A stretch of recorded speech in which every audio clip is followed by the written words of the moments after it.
this is Vine. This is Theo. And ngayon, dahil wala kaming gala, maglalago na lang kami. So, Yes. ano kami ngayon? Bahay-bahay lang. Saturday sa kanila, Sunday sa amin. So, this marks our 4th vlog. At ang naisip namin content ngayon ay maglalaro kami ng intimacy 150 prompts na cards. Yes. Sabi dito, this is a tool for deeper connection and conversation with your partner. When conversations with your partner become scarce or superficial, intimacy plummets. That's because intimacy is more than physical. Wow. It's also the connection you feel on a mental, emotional, and even spiritual level. Strong relationships are built on strong communication. The That's intimacy true. deck is a tool you can use to keep on talking with your partner. Use it regularly to spark meaningful conversations that help you. So, inside, meron siyang 6 colors. And then, yung 6 colors na yon, may iba't iba siyang parang category. Link is available sa yellow basket namin sa TikTok at bumbum.irl. So, check nyo din yon. For today, ang gagawin namin is bawat color, bubunot kami ng random cards. And then, yun yung itatanong natin. So, bali 24. Bali 24 questions. Lahat-lahat. 12 sasagutin ko, 12 sasagutin niya. Tapos 2 questions per color each kami. Okay. Okay? So, Guys, okay. magsa-start muna kami siguro sa color. Pero pwede nyo siyang laruin however you want. Yun na yung pinaka-organized na naisip namin. So, magsa-start kami sa color sa taas, which is color orange. And then, si Theo muna ang ating tatanungin. Pero hindi niya titignan yung card. Ako yung magtatanong. Yan. Okay. First question is, how do you describe me to other people? Bakit ka tumawa? Mahirap ba yung gagawin mo? Ito, legit to. Sa mga friends ko. Savior. Yan. One word. Kung alam niyo yung pinagdaanan ko sa nakalipas ko. Totoo. Kundi dahil kay Olivine. Hindi ko alam kung... matututunan ko pa rin mahalin sarili ko sa matutunan ko pa rin na magkaroon self-improvement. Pero, yung mag-enjoy sa mga bagay-bagay, hindi ko lang sure kung ganito pa rin ako magiging kasi akong hindi dahil sa kanya. So, yun. Savior. Yan. Ay, ito. Para sa'yo talaga yung tanong na to. On a scale of 1 to 10, how comfortable are you with public displays of affection? Explain. Mga ano siguro? Mga 9. Oh, hindi 11? Hindi. Nagtira ka pa. Ang ano ko kasi dyan, kapag ako yung nangungulit sa kanya, yun, okay lang sa akin nun. Pero kapag siya kasi yung nangungulit sa akin, wala na, nahihiya ako. Basta nanggigigil kasi siya, tapos madaming tao, hindi na nahihiya ako. Pero, Gigigil. nanggigigil. Uy! Galing nga, gawa. Pag yung time na ikaw ang nangungulit nga, pag ikaw yung may Ganun gusto. ba? Oo. Walang ganun. Ginaganon mo nga ako. Ayan, ganyan ginagawa niya sa public. Hindi, yan yung number 1 na move mo, yung... Ganyan. Tapos, alam mo na yung sabihin. O kaya pag ganun. Ano lang. Yun lang naman yun. Paano ba? Ano yung pangalawa? Gitna. Mine. Eto, hindi ko siya, nung binasa ko siya, hindi ko siya magets. Sabi dito, what kind of power dynamics excite you? So, I don't know what is power dynamics. Power dynamics. Siguro, yan yung kung sino yung submissive, sino yung dominant. Bilang isang nagpapanggap na stoic na lalaki. Mas gusto ko na kayong dominant kasi bilang lalaki, by nature, dapat kami ang nagle-lead. Ang babae ang nag-guide sa lalaki. So, yun. It takes two to tango. Hindi naman ibig sabihin na alam yun, gusto ko maging dominant. Ako lagi masusunod. Siyempre, at the end of the day, kumbaga, gusto ko ako lang yung decision maker. Pero, may compromise pa rin sa effective communication is key pa rin pagdating sa mga decision, especially sa couples. Agree ka ba dyan lang? Yes.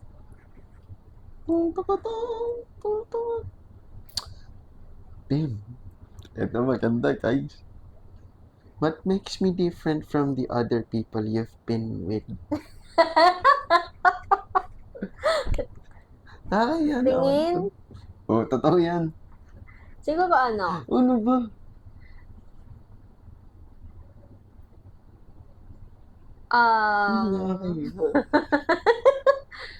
Siya yung may parang pinaka direction sa buhay. Siya lang yung taong nakilala ko na nagpa-plan ng future and hindi lang siya yung parang enjoy lang tayo ngayon. Ganon. Yun yung parang kinaibahan niya sa mga past ko. The next color natin is color. Si Tayo napipili kung anong gusto niyang kulay. Sige, sa ngayon, sundin muna natin yung arrangement. Dito muna tayo sa yellow. Yun yung next to. Yellow. So, parang feeling ko yung orange more on, ano siya, love? Intimate question siya. Hindi rin namin alam kung anong category to. Pero sige. Ikaw muna ba muna?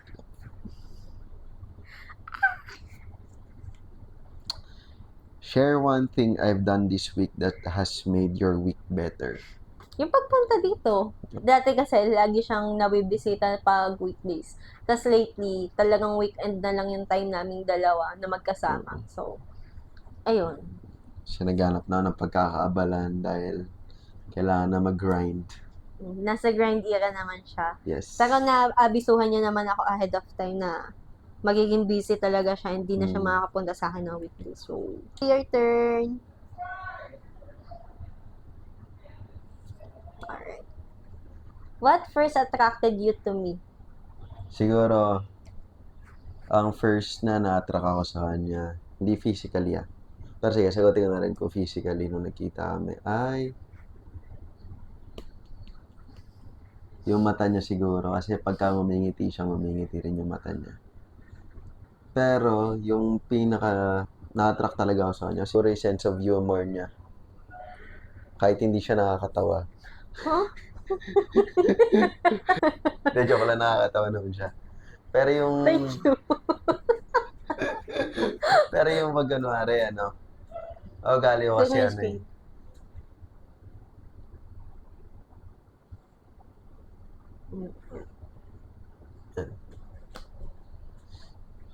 Ugali mo kasi. Yung, hindi naman sa sense of humor na nakakatawa. Nagpapatawa ka. Ha?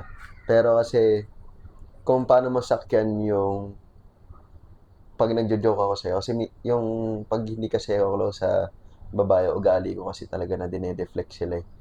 Pero siya kasi, kaya nagustuhan ko siya kasi, kahit hindi naman offensive yung mga jokes ko, pero kumare, yung jokes ko parang tungkol sa puro sa akin, ganun, puro kayabangan ko. Sasakyan niya kung paano ko gusto dalhin yung conversation, which is distinct kumpara sa ibang mga babae na nakausap ko na parang sanay sila na sila yung pinipraise ng lalaki, ganun.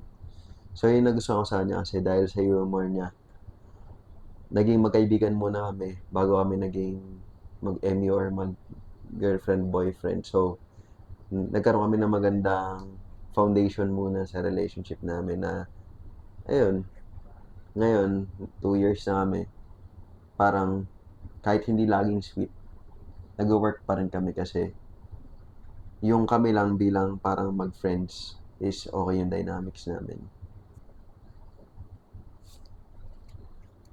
Okay. Ito maganda. When was the last time our relationship pushed you outside your comfort zone? Describe the situation.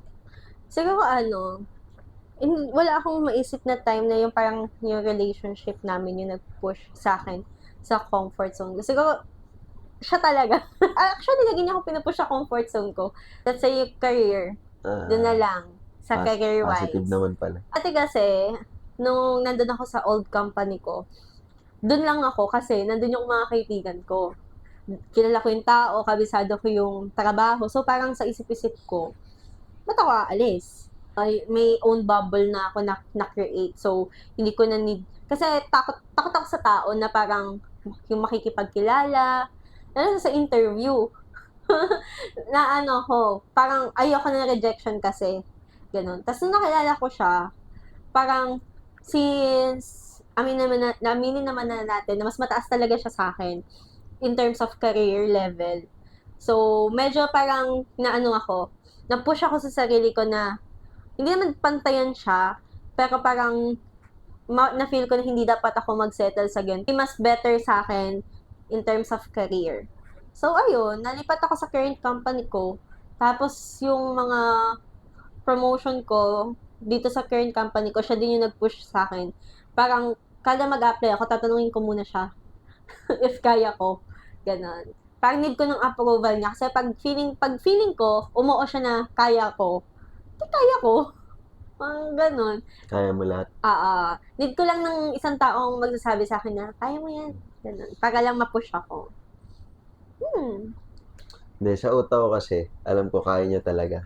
Natatakot lang siya. So, ako, binibigyan ko lang siya ng go signal na. Your turn. Last sa yellow. Okay. Ito maganda. Mm. Good question. What does your 5-year plan look like? 5-year plan. So ngayon, lagi ko naman sinasabi sa kanya na ang nasa utak ko lang ngayon is yung 2028 na yun nga yung marriage. Kasi parang mahirap mag-plan long term ng tungkol sa aming dalawa kung wala pa yung bagay na yun eh. Kasi hindi pa naman kami talaga mapag-settle down na as couples. Kung hindi pa kami married. Career-wise, feeling ko, after 5 years, andito pa rin ako sa line of work ko ngayon, pero siguro baka consultant level na, ganun.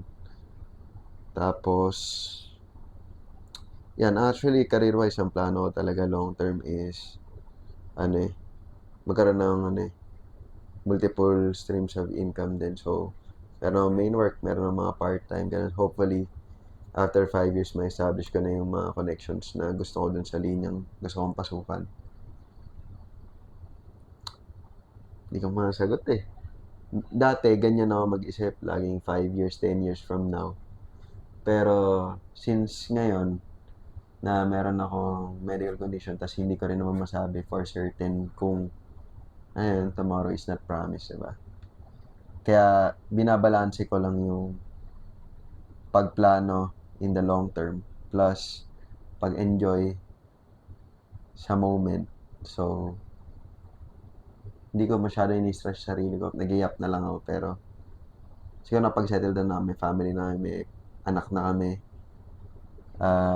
Doon na kami sa dream house namin na unti-unti naming binabayaran. Tapos meron na kaming kotse. Alam ko yung direction na gusto kong tahakin. 5 years from now, maabot ka man o hindi yung ini-envision ko, alam ko.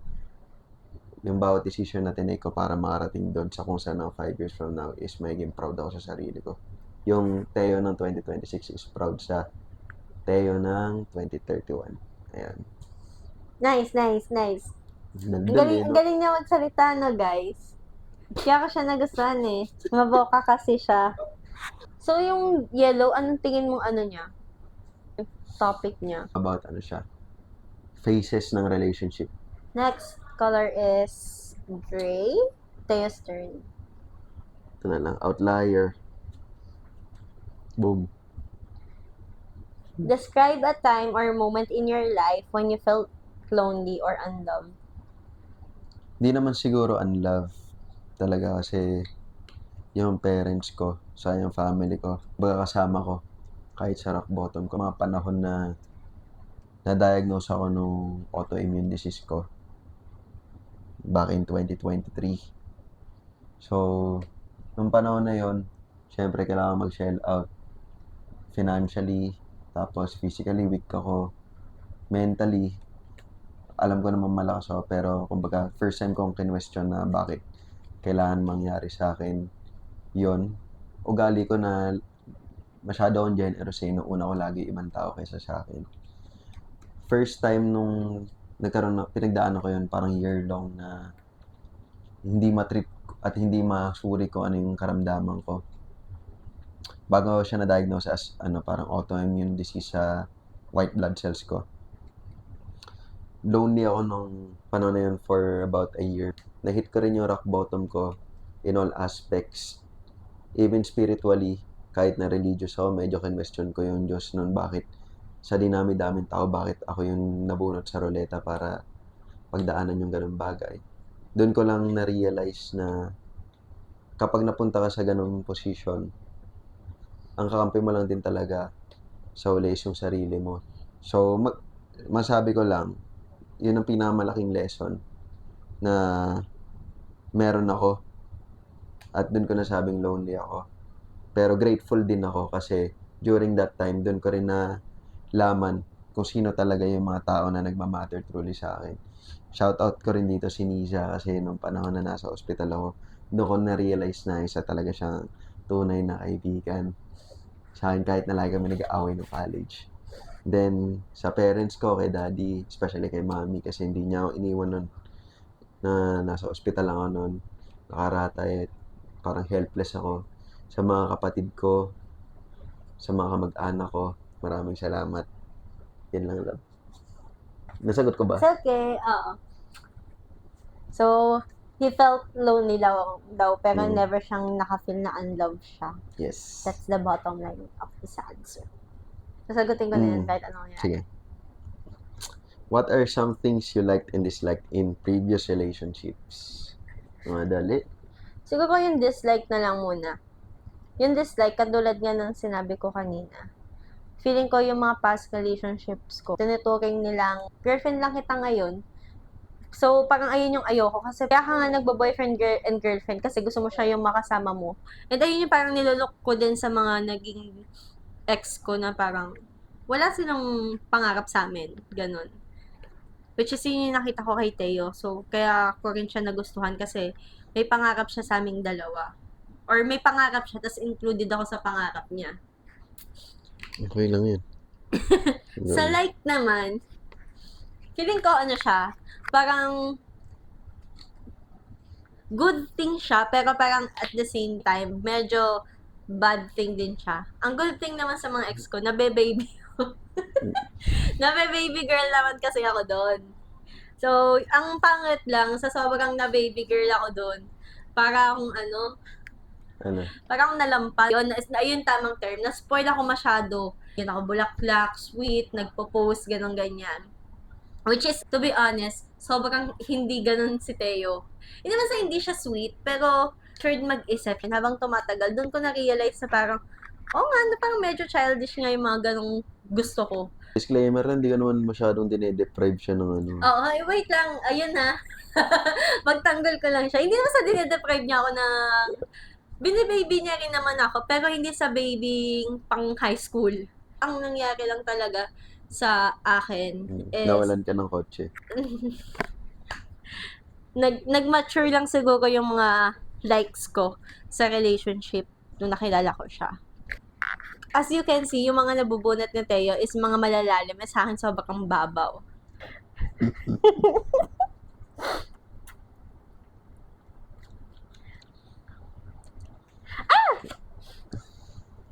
Eto. Malalim Maganda na naman. to. Hindi na to malalim, pero lagi niya itong kinakwenta sa akin. What's one of your favorite childhood memories? Lagi ko kwento yan. Hmm. Feel ko unfair pag one lang. 2 yung bibigay ko. Una, yung 1 month na vacation ko lagi tuwing walang school year sa Bulacan. Kasama si Kuya Johan, si Justin, si Gabriel, sa si Jashan. Kasi kapatid ko parehas sa babae. Doon ko talaga nalalabas yung side ko na yung kulit ko bilang isa na lalaki pag sila yung kasama ko, mga pinsan ko sa Bulacan. Then, isa naman sa Marvic. Nung lumipat namin sa Marvic galing JML. Nung nasa JML kami, makukulit lang kaming magkakapatid nun. Tapos pagpunta sa Marvic, doon ko nakita yung dynamics ng iba't ibang klaseng tao na nasa bahay. Andun yung mami mo, Doon yung tito mo, yung pinsan mo, yung tita mo, lola mo, yung mga nagtatrabaho sa ilalim sa printing press. Dami kong mga taong nakilala na hanggang ngayon, malaking parte ng buhay ko. Simula nung lumipat kami sa Marvic, nag-sundown. Okay. Is there anyone in your life who you're holding a grudge against? Explain.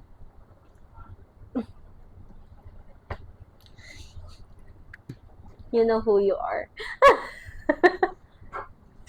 Meron, pero hindi ko nasasabihan kung bakit. Clue na lang, feeling ko naman alam ng mga friends ko to. Taga-condoan siya dati. Basta, galit ako sa kanya. And di lang ako, pati si Sir Doe. Galit din si Sir Doe sa kanya. You know who you are. Yun lang. Okay na. Vague yung answer, pero The Who. pag binigay ko kasi yung specifics, malalaman nyo kung sino siya. Hi guys, Future Vine here. So I'm currently editing our fourth vlog, which is a Q&A session with Kayo and Vine. So, meron pa ako ditong 6 cards na hindi na-edit dito sa video. Pero parang feeling ko gagawa na lang ako ng part 2. So, sobrang haba niya na. So, almost, 30 minutes siguro. So, baka pag dinagdag ko pa yung next na 6 cards, umabot din ng 1 oras. So, yeah. I-watch nyo na lang. Siguro by this time na napanood nyo ito, hindi pa yun uploaded. Siguro after a week pa bago ko ma-upload ulit. Pero, yun. Maglalagay na lang ako ng snippets nung pwede nyo mapanood sa part 2. So, yeah. Thanks for watching. Bye! Kulay pink pala yung kortina. Sa timeline niya,